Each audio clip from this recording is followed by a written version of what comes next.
E aí, pessoal, meus amigos, mais uma videoaula nossa, não é? E essa, depois da nossa videoaula, vai ter a prova de vocês. Tenho certeza que todo mundo dá para fazer uma boa prova. Por quê? Porque nós já vimos esse conteúdo, pessoal. É uma revisão. Vocês já viram tudo, certo? Mas de qualquer maneira, vamos dar uma olhada com minúcia, certo? Bom, nós vimos já variações linguísticas, né? Variações linguísticas reúnem as variantes da língua, certo? As variações linguísticas reúnem as variantes da língua, foram criadas pelos homens e são reinventadas a cada dia.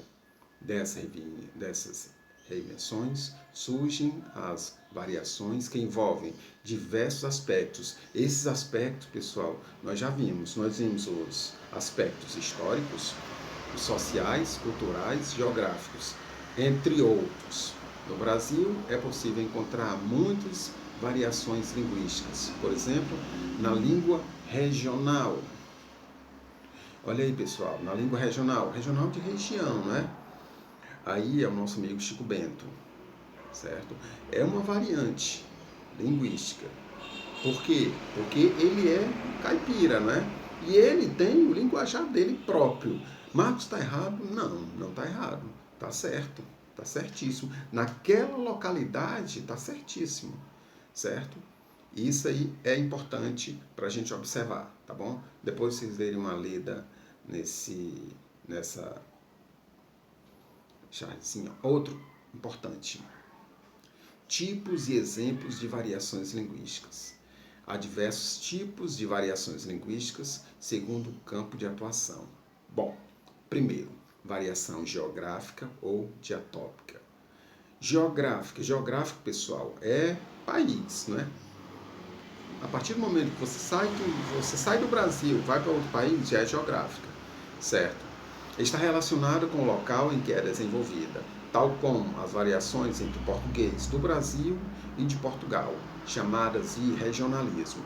Olha, se vocês verem lá em Portugal, muitas palavras são totalmente diferentes das palavras daqui, certo? O vocabulário, muito importante, não esqueçam, vocabulário, muito importante. Por exemplo, uma palavra, vamos olhar aqui, pronto. Olha aí, português do Brasil e português de Portugal. Olha aí, pessoal, celular. Aqui no Brasil é celular. Lá em Portugal, telemóvel. Ônibus. Lá em Portugal, autocarro. Trem. Trem está com acento aí, não tem acento, certo, pessoal? Trem. Lá em Portugal, comboio. Isso é o que? Variação geográfica, certo? Ah, Marcos, eu pensei que a língua lá de Portugal, o idioma fosse igual ao nosso. E é. Mas algumas palavras, alguns significados das palavras são diferentes das nossas, viu? São bem diferentes, então não esqueçam, certo? Não esqueça, significado das palavras, tá bom? Muito importante isso. Outro, variação histórica ou diacrônica. Variação histórica, pessoal, é aquele tipo de variação em que antes uma palavra tinha acento, hoje não tem mais acento. Antes uma palavra era escrita com PH, hoje não tem mais PH. Por exemplo, farmácia. Antes era farmácia, PH, farmácia. Hoje é farmácia, não tem PH, certo? Isso aí é o que? É variação histórica, certo? Vamos dar uma olhada. Ela ocorre com o desenvolvimento da história, tal como o português medieval e o atual. Exemplo de português arcaico. Arcaico é antigo. Olha aí. É uma pessoa, né? Um senhor com a prancha e um surfista também com a prancha. Olha o que é que ele diz, pessoal. Depois vocês deram uma lida direitinho, certo? Tipos e exemplos de variação linguística. Outro, variação social. É percebido segundo os grupos ou classes sociais envolvidos, tal como uma conversa entre um orador jurídico e um morador de rua.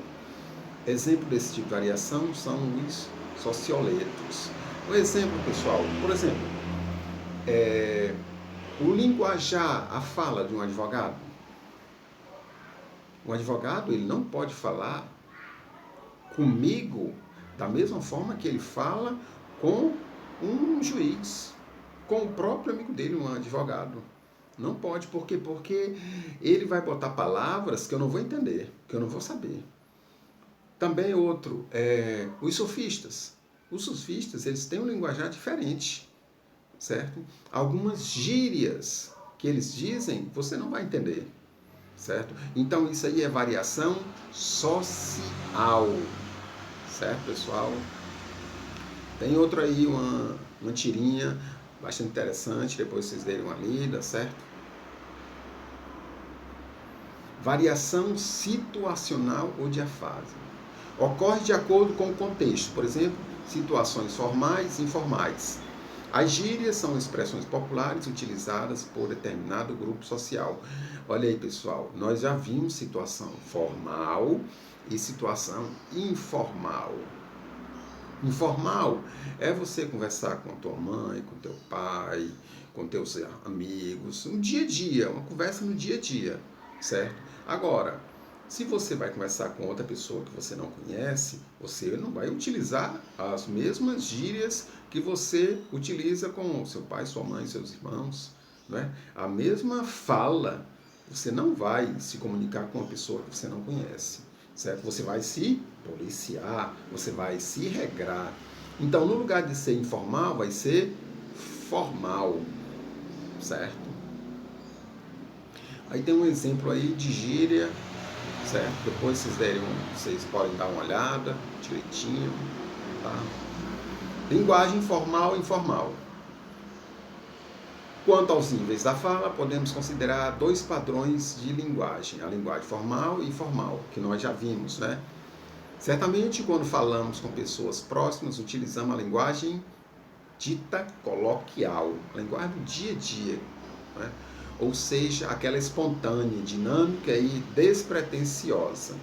No entanto, de acordo com o contexto no qual estamos inseridos, devemos seguir as regras e normas impostas pela gramática, seja quando elaboramos um texto, linguagem escrita, ou organizamos nossa fala numa palestra, linguagem oral.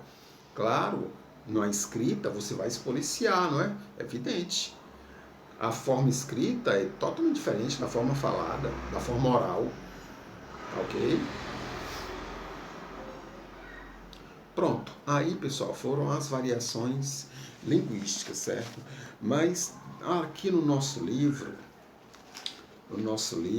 nós temos outras coisas também, pessoal, interessante, como surgimento da internet, certo?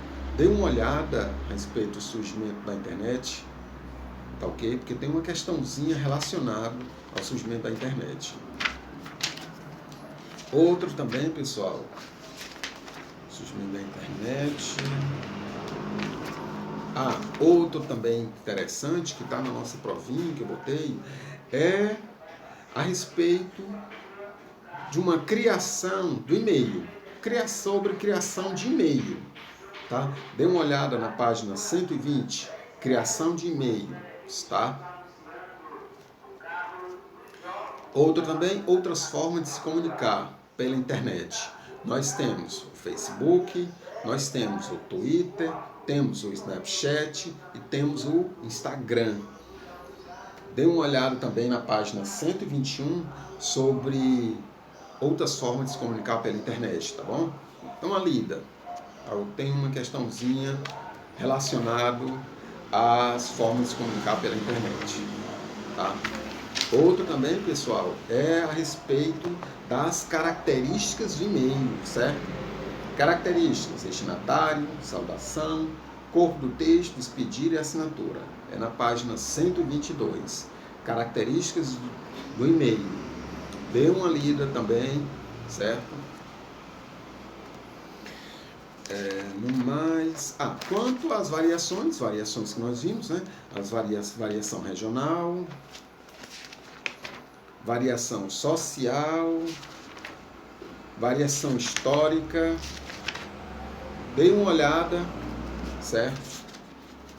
Que tem umas questõezinhas também relacionadas às variações linguísticas, tá ok? Tenho certeza, meus amigos, se vocês derem uma olhada nessas páginas que eu disse, vocês vão tirar uma boa nota. Tenho certeza absoluta. Façam a prova com calma, sem pressa, certo? Não precisa pressa, faça com calma. Fez a primeira questão, dê uma olhada na segunda, analise, leia com calma, tá ok? Tenho certeza que vai ser uma nota boa. Valeu, meus amigos, um abraço e boa prova, tá?